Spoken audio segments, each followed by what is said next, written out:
Hi everyone, Bernard here. Hope you're very well. We're just having a look at a new film today.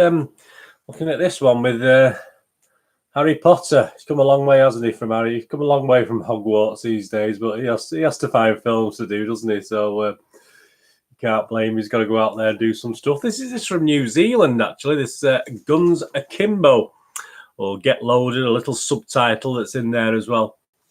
An hour and 35 minutes. It's an R rating. We don't have a BBFC rating at the moment, a British Broad of Film classification.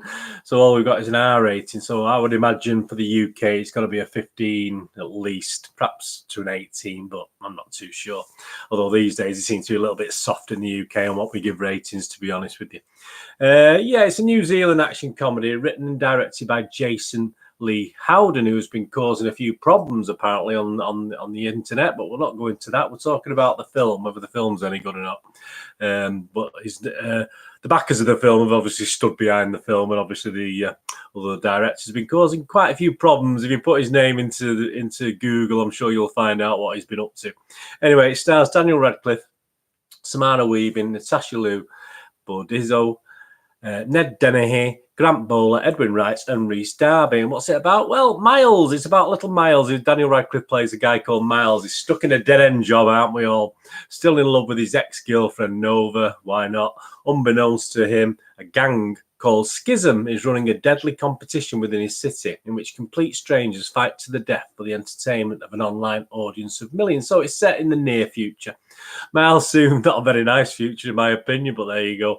Miles soon finds himself caught up in the game and forced to fight in a battle to the death. Initially, Miles' lifetime of running from his problems pays off as he manages to elude his first opponent.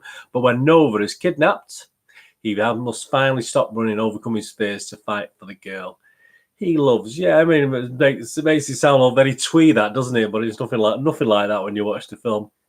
Is it any good? Well, review aggregators Rotten Tomatoes reported 53%, which isn't great, is it? 50, just over half have given the film a positive review based on 38 reviews. Again, not massive reviews. An average rating of 5.88 out of 10, which is okay. You know, my watchable rating is 6, so that's just under a watchable rating. The site's critical consensus reads, frenetic to a fault, Guns Akimbo may leave some viewers reaching for the kill switch. I can understand. But for others, its video game style violence will have plenty of replay value. So an interesting critique there. On Metacritic, the Metascore rating, the film has a weighted average of just 4.5 out of 10, so less than half again, based on just 9 critics, so it's early days. And it scores anywhere between 3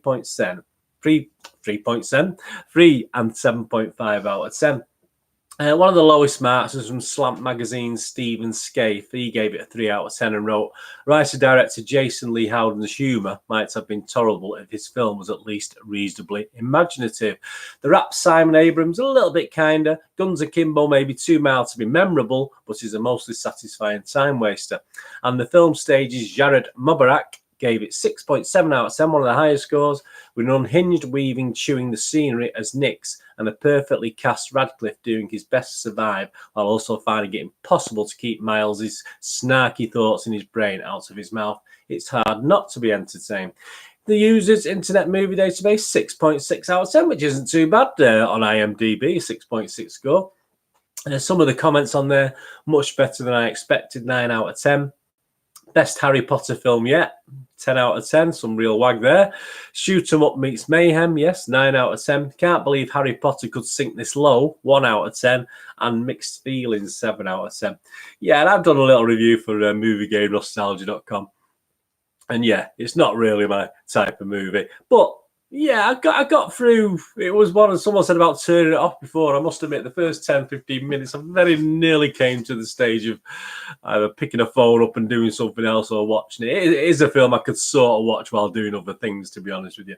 But I was sort of entertained. It does have the comic book feel to it. It's not based on a comic book, but it does have that comic book rip-off feel to it from the off. I thought Daniel Radcliffe did a great job, actually. I thought he was excellent in this. One of his better roles, I think. Acting-wise, I think he did pretty well. I thought Radcliffe was really good in this. He held it together in the lead role. His co-stars are okay, and none of them really impressed me. Nix to Nova or even the baddie played by the guy I like, Ned Denny here, he plays the chief baddie in it all. I didn't particularly think it worked. He's not a scary guy to me. I know he's tattooed up to anything, but he just doesn't quite pull it off for me. So I thought it was a little bit weak as the main baddie. Comedy-wise, yeah, there was a couple of lines that made me sort of chuckle. I wouldn't say laugh out loud.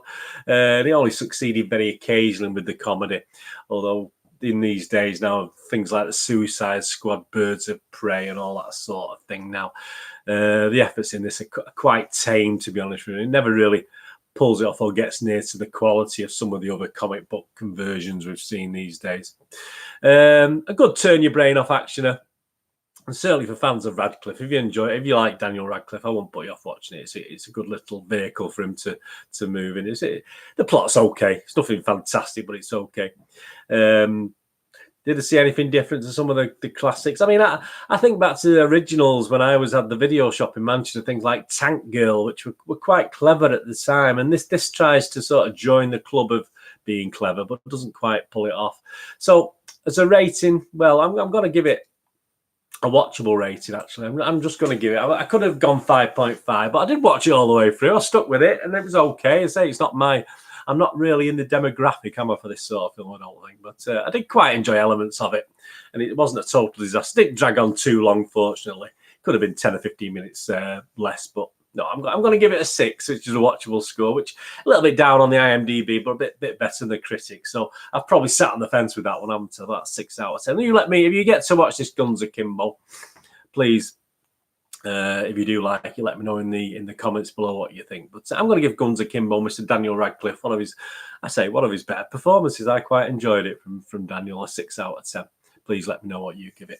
Please, if you're new to the channel, please push the old subscribe button. That'd be absolutely fantastic. If you push the bell notification, so you know these little video special vlogs. I do movie poster specials, let you information on new releases at the cinema, on DVD, etc., etc. So please keep up to date with that. And thumbs ups are great. You can give me a thumbs up. It's always nice to be appreciated. And thanks for joining me for this little wander through my little site there. So if you go on Twitter, I'm at nostalgia_movie, and on Facebook at Bernard, with links to moviegamenostalgia.com, my website for mainly rarer DVDs, posters from the 90s and 2000s, and some board games. So if you go on there, that's absolutely fantastic. If you can spare a couple of minutes just to get the footfall, you don't have to buy anything, just get on there, see what you think. And again, just let me know by email or in the comments what you think, and anything you're after, let me know and I can see if I can sort it out for you. Anyway, hope you enjoyed that. Guns Akimbo. I'm not sure of the release date in the UK. It's just literally been released in New Zealand, so I'm not sure what the availability is, whether you're in the UK or outside of the UK. But yeah, I think it's okay. It's more a watching at home film. It's more a DVD release. I wouldn't particularly go to the pictures to watch it. I don't think it warrants paying £10-15 or $10-15 or $20 or whatever the prices are at the cinemas near you. But it's certainly an okay watch.